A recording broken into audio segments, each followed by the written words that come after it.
ரோகிணி, நான் சொல்றது உங்க அம்மா தான் நம்பல. நீயாவது கேள. ரேவதியோட புருஷன் தான் அந்த கிழவியோட உண்மையான பேரன். சித்தி, எனக்கு வேலை இருக்கு.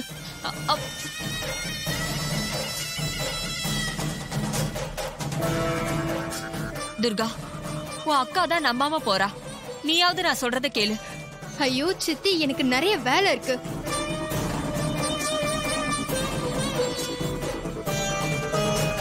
போங்கடி போங்க. எல்லாரும் என்ன இன்சல்ட் பண்ணிட்டு போறீங்களா? இந்த வீட்ல இருக்கிற டிரைவர் பையன்தான் அந்த கிழவியோட பேரன்னு நான் நிரூபிக்காம விட மாட்டேன்.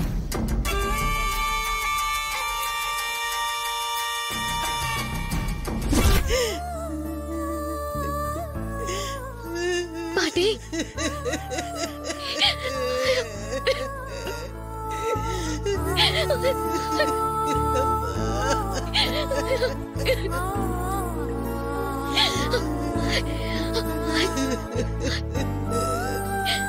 அழாதீங்க பாட்டி, அழாதீங்க.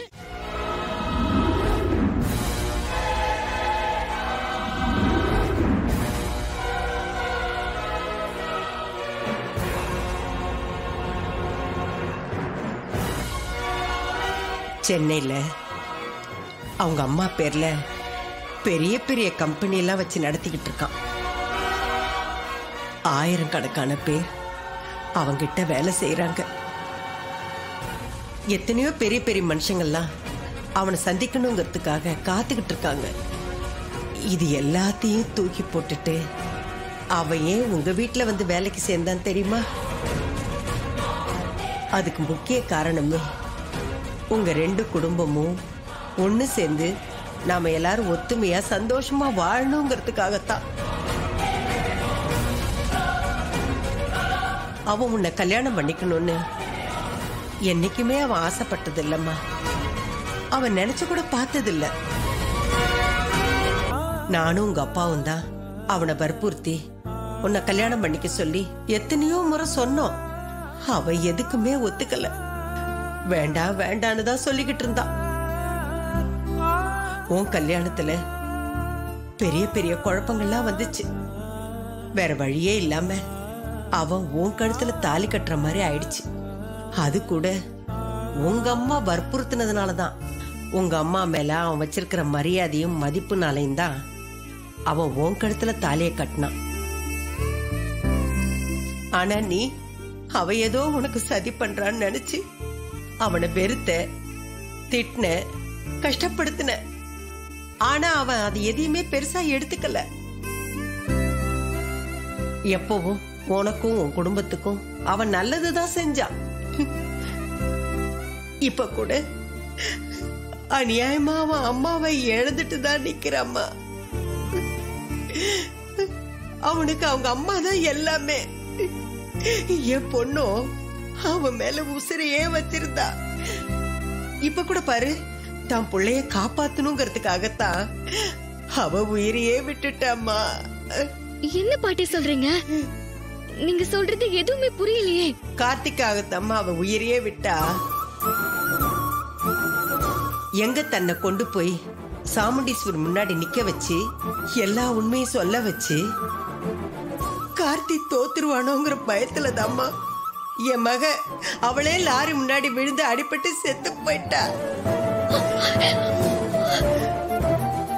அவ ஆசைப்பட்டதெல்லாம் நம்ம 2 குடும்பமும் ஒண்ணு சேர்ந்து ஒத்துமையா சந்தோஷமா வாழணுங்கிறது தாம்மா. தாயி, நான் எல்லா உண்மையும் சொல்லிட்டேன்.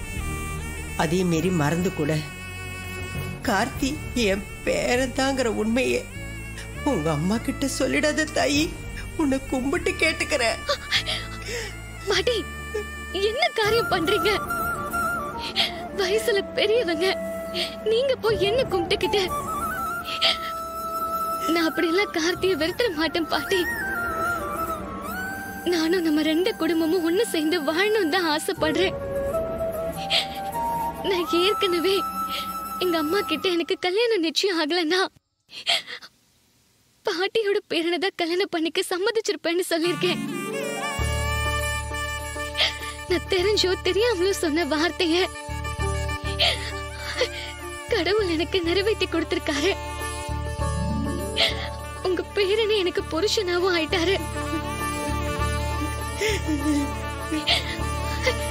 இத்தனை நாள் அவரை புரிஞ்சுக்காம கண்டபடி திட்டி இருக்கேன், வெறுத்திருக்கேன், கோவப்பட்டிருக்கேன். ஆனா இப்பதான் அவரை புரிஞ்சிட்டு இருக்கேன். இனிமே நான் அவருக்காக தான் வாழ போறேன். ராசாத்தி, இது போதும் தாய், எனக்கு இது போதும். அம்மாடி, மறந்து கூட கார்த்தியே பேரந்தாங்கிற உண்மையே உங்க அம்மா கிட்டயும் வேற யார்கிட்டயும் சொல்லிடாதம்மா, சொல்லிடாத. அவங்க அம்மாவை இழந்த துக்கத்துல அவன் நொடிஞ்சு போயிருக்கா. நீதான் உன் அன்பால அவனை கொஞ்சம் கொஞ்சமா மாத்தி வெளியில கொண்டு வரணும் தாயி. பாட்டி, அவரை பத்தின கவலையை நீங்க விடுங்க. அவரை இனிமே நான் பாத்துக்கிறேன். அவர் யாருங்கிற உண்மைய நான் யாருக்கிட்டயும் சத்தியமா சொல்ல மாட்டேன்.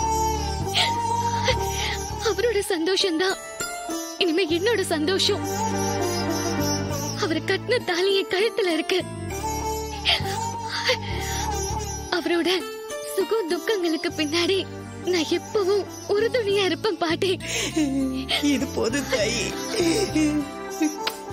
ராஜாத்தி, இது போதும் தாயி, இது போதும், இது போதும்மா. பாட்டி, எனக்கு எல்லா உண்மையும் தெரியும்னு எக்காரணத்து கொண்டு கார்த்திக்கு தெரிய வேண்டாம். ஏண்டா கண்ணு இப்படி சொல்ற? அவனுக்கு தெரிஞ்ச அவன் சந்தோஷப்படுவான்ல. பாட்டி, அவர் எனக்கு எவ்வளவோ செஞ்சிருக்காரு. அவங்க அம்மா இறந்து போன துக்கம் தெரியாத அளவுக்கு நான் அவர் மேல பாசத்தை காட்டணும் பாட்டி.